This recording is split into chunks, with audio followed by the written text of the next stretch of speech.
29واں پارہ ہے، سورۃ الجن، پہلی آیت ہے۔ اعوذ باللہ من الشیطان الرجیم، بسم اللہ الرحمن الرحیم۔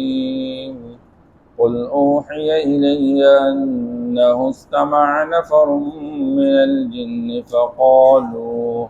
فقالوا إنا سمعنا قرآنا عجبا۔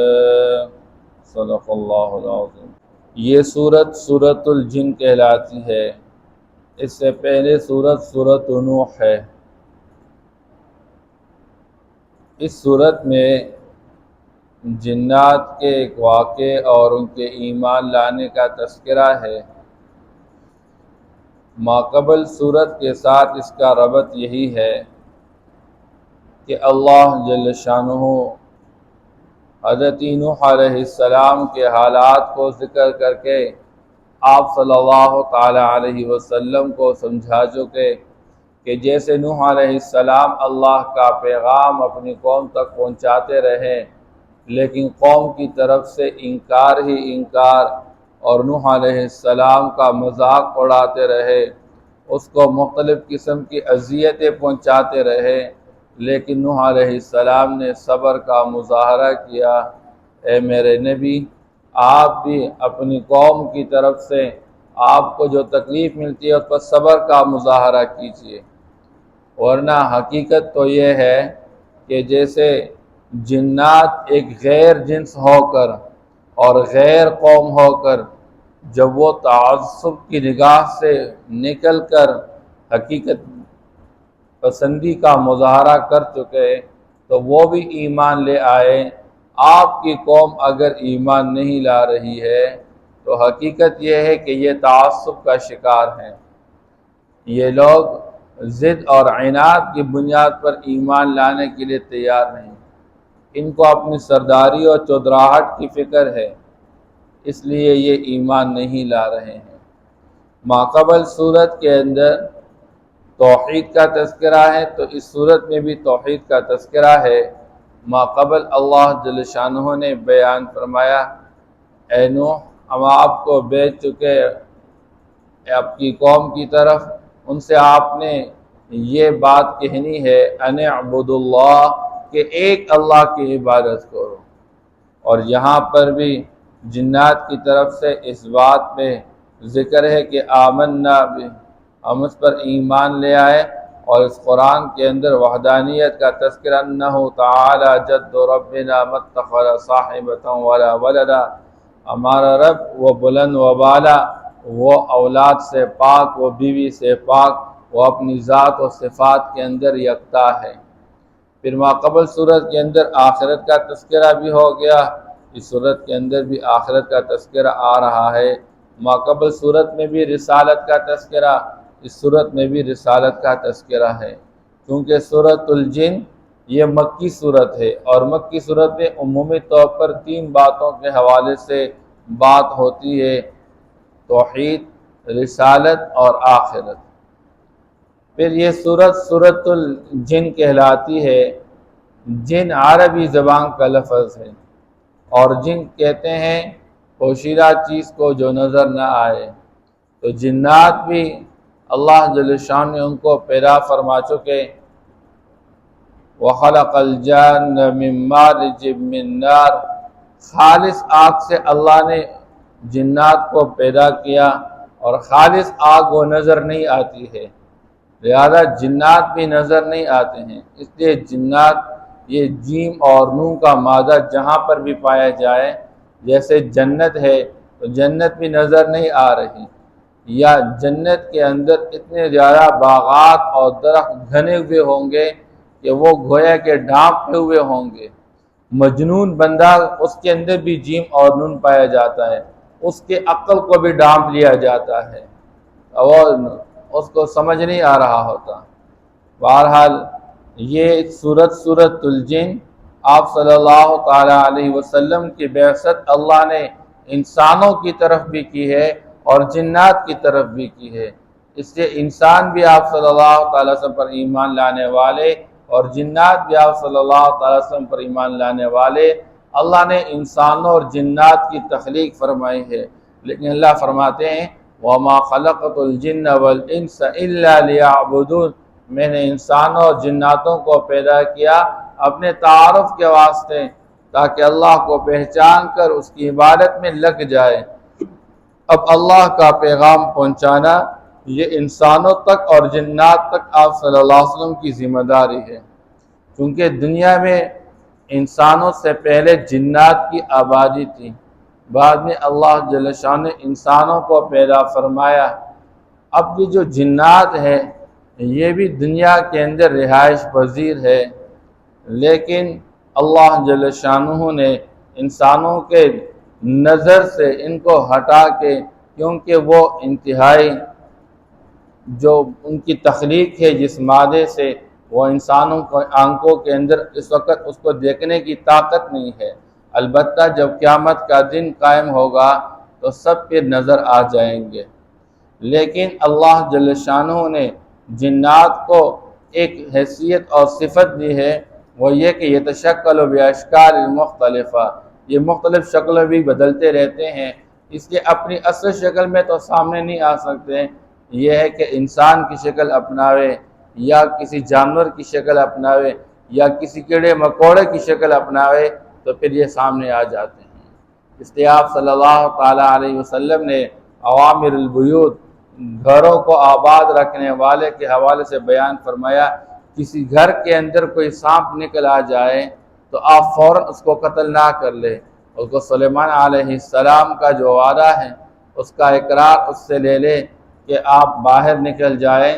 اور اگر 3 مرتبہ آپ اس کے سامنے یہ اعلان کر لے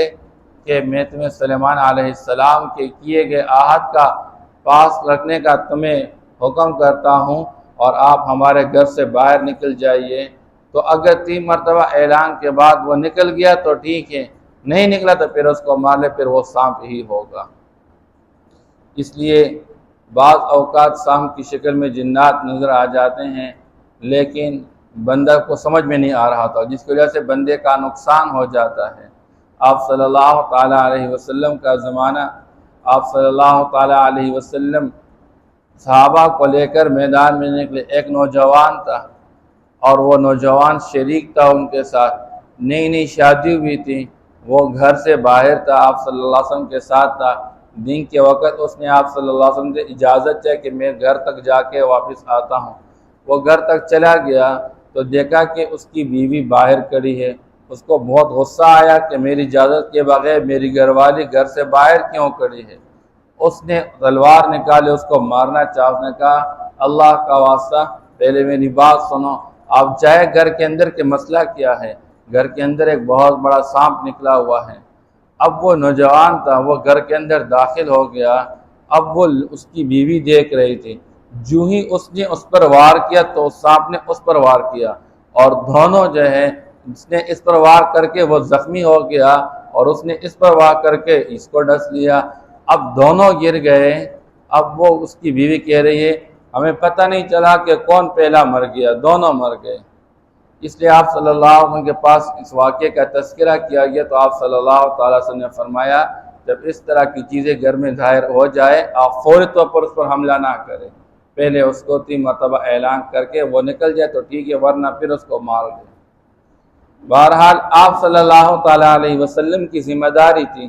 اور ذمہ داری یہ تھی کہ انسانوں کی طرح جنات کو بھی اللہ کا پیغام پہنچائے۔ اس لیے آپ صلی اللہ تعالیٰ وسلم اپنی زندگی میں تقریباً 6 مرتبہ جنات کو اللہ کا پیغام سنا کے تلقین کر چکے ہیں۔ اس لیے عبداللہ بن مسعود رضی اللہ تعالیٰ عنہ فرماتے ہیں ایک مرتبہ آپ صلی اللہ تعالیٰ علیہ وسلم مجھے ساتھ لے کر چلے گئے اور رات کا وقت تھا، آپ صلی اللہ تعالیٰ علیہ وسلم نے ایک جگہ پر ایک دائرہ بنایا، لکیر کھینچی، فرمایا تم اس دائرے کے اندر رہو، اس سے باہر نہیں نکلو گے، یہاں بہت ساری چیزیں آئیں گی، اس دائرے تک تو آ سکیں گی لیکن اندر آپ کو کوئی نقصان نہیں پہنچا سکیں، باہر واپس چلی جائیں گے۔ آپ صلی اللہ علیہ وسلم آگے چلے گئے، آپ صلی اللہ تعالی وسلم تلقین کرتے رہے، میں دیکھتا رہا کہ اس دائرے کے قریب مختلف قسم کی شکلوں کے لوگ آتے رہے اور پھر وہ واپس جاتے رہے۔ تو آپ صلی اللہ تعالی وسلم جنات کو تلقین کرنے کے لیے چلے گئے آگے۔ بہرحال آپ صلی اللہ تعالیٰ علیہ وسلم اسی طرح تلقین کرتے رہے۔ ایک مرتبہ آپ صلی اللہ علیہ وسلم صحابہ کو لے کر چل رہے تھے، اور چونکہ مکہ اور طائف کے درمیان ایک جگہ پہ منڈی لگتی رہی، سال میں ایک مرتبہ 20 دن کی منڈی لگتی تھی، وہاں مختلف علاقوں کے لوگ آ کر خریداری کرتے رہتے تھے۔ تو آپ صلی اللہ تعالیٰ علیہ وسلم اللہ کا پیغام پہنچانے کے لیے اس منڈی پہ بھی پہنچ رہے تھے۔ اب راستے میں ایک جگہ میں فجر کی نماز کا وقت ہو چکا، آپ صلی اللہ تعالیٰ علیہ وسلم وہاں پہ فجر کی نماز پڑھا رہے تھے، اور کچھ جنات نے آپ صلی اللہ تعالیٰ علیہ وسلم کی آواز کو سن لیا۔ چونکہ جس وقت قرآن کا نزول نہیں ہوا تھا، آپ صلی اللہ تعالیٰ علیہ وسلم کو نبوت نہیں ملی تھی، اس سے پہلے یہ جنات آسمانوں پہ جا کے فرشتوں کی باتوں کو سنتے رہتے تھے، لیکن جب اللہ نے آپ صلی اللہ تعالیٰ وسلم کی طرف وہی بھیجنے کا ارادہ کر لیا تو آسمانی نظام کو کنٹرول کیا گیا اور جنات کو اوپر کی طرف چلنے سے روک دیا گیا۔ جنات بھی حیران اور پریشان کہ مسئلہ کیا آیا ہوا ہے، ہمیں روکا جا رہا ہے۔ اس لیے بعد میں پتہ چلا جنات نے آپ صلی اللہ علیہ وسلم کے قرآن کو سن لیا۔ اچھا یہ مسئلہ ہے، تو یہ جو آپ صلی اللہ تعالیٰ علیہ وسلم منڈی میں جاتے ہوئے فجر کی نماز کے وقت میں نماز میں قرآن پڑھ رہے تھے، تو کچھ جنات کا وہاں سے گزر رہے تھے جنات، انہوں نے آپ صلی اللہ علیہ وسلم کے قرآن کو سن لیا، اس لیے کھڑے ہو چکے وہاں پر اور کہنے لگے کہ ہم عجیب قرآن کو سن چکے ہیں، ہم تو اس پر ایمان لے آئے۔ یہ جنات کہاں کے تھے؟ اس لیے مفسرین لکھتے ہیں کہ یہ نصیبین کے تھے، یہ شام اور عراق کے درمیان ایک علاقہ ہے، یہ جنات وہاں کے تھے، اور آپ صلی اللہ علیہ وسلم کے قرآن کو سن کر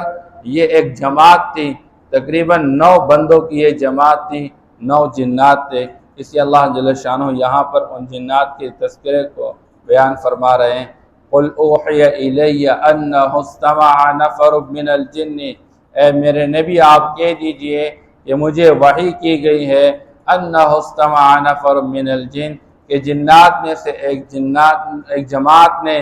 میری بات سن لی ہے یا میرا قرآن سن لیا ہے۔ فَقَالُوا، پس وہ کہنے لگے، إِنَّا سَمِعْنَا قُرْآنًا عَجَبًا، کہ یقیناً ہم عجیب قرآن سن چکے ہیں، یہدی الی الرشد، جو نیکی کی طرف رہنمائی کرتا ہے، فآمنا بہ، پس ہم اس پر ایمان لے آئے، وَلَن نُشْرِكَ بِرَبِّنَا أَحَدًا،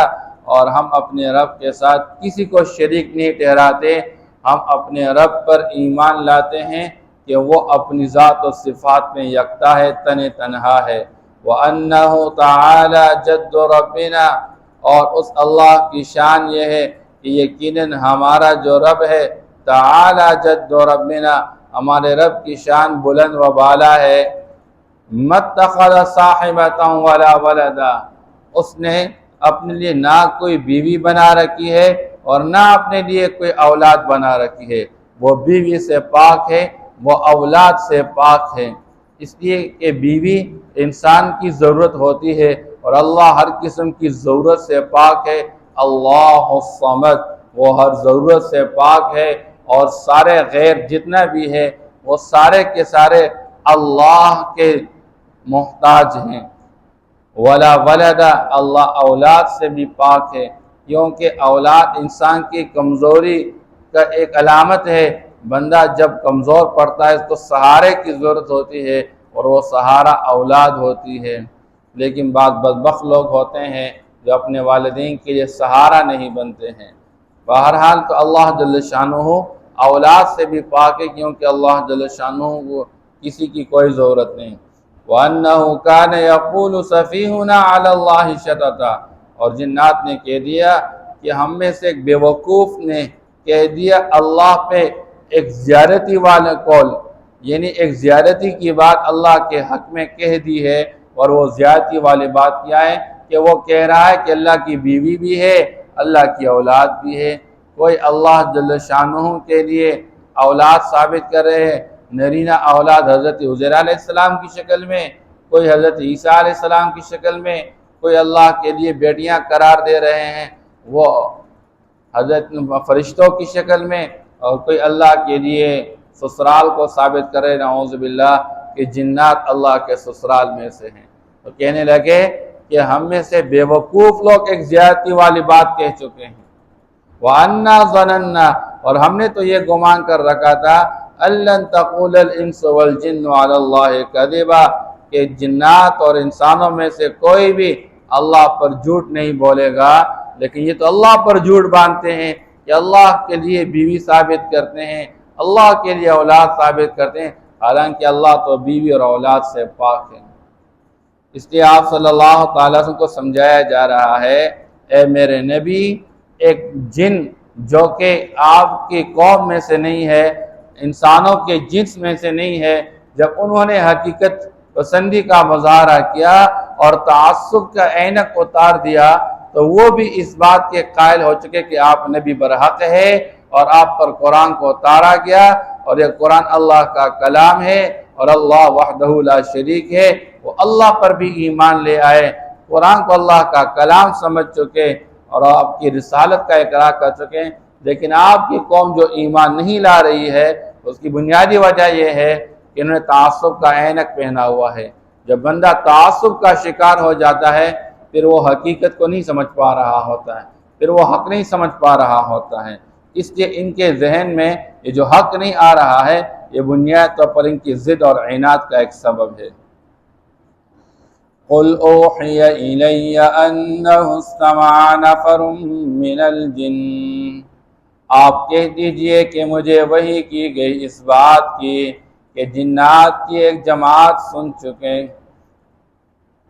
فَقَالُوا إِنَّا سَمِعْنَا قُرْآنًا عَجَبًا،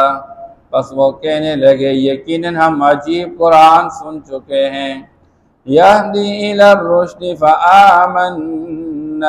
بِهِ، جو کہ نیکی کی طرف رہنمائی کرتا ہے، پس ہم اس پر ایمان لے آئے۔